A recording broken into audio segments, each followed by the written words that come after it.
তো এরকমও একটা দিন ছিল, অনেক সময় অনেকেরই এটা থাকে, আমার ক্ষেত্রে ছিল যে আমি সকালবেলা গেছি হোটেলে, আমার অমলেট কাউন্টারে ডিউটি রয়েছে তখন মর্নিং শিফটে, 300 লোকের বোধহয় ব্রেকফাস্ট তখন, তো 300 জনকে আমাকে লাইভ কাউন্টারে, এবং সেটা হচ্ছে ভীষণ ইন্টারঅ্যাক্টিভ সেকশন, মানে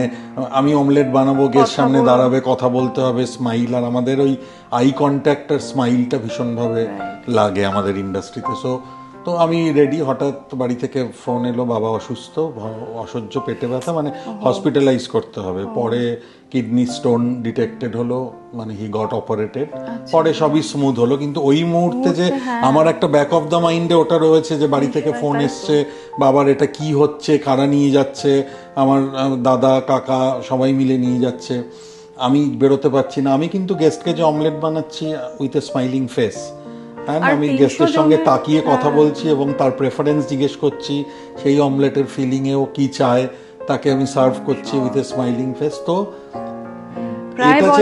এটাকে আমি চ্যালেঞ্জ যদি ভাবি, চ্যালেঞ্জ নয়, আমি মনে করি এটা মানে ইন্ডাস্ট্রির, মানে আমাদের পার্ট অফ লাইফ এটা, যে হোটেলে চাকরি মানে এগুলো করতেই হবে, মানে স্মাইল আর আই কন্ট্যাক্ট ভীষণ জরুরি।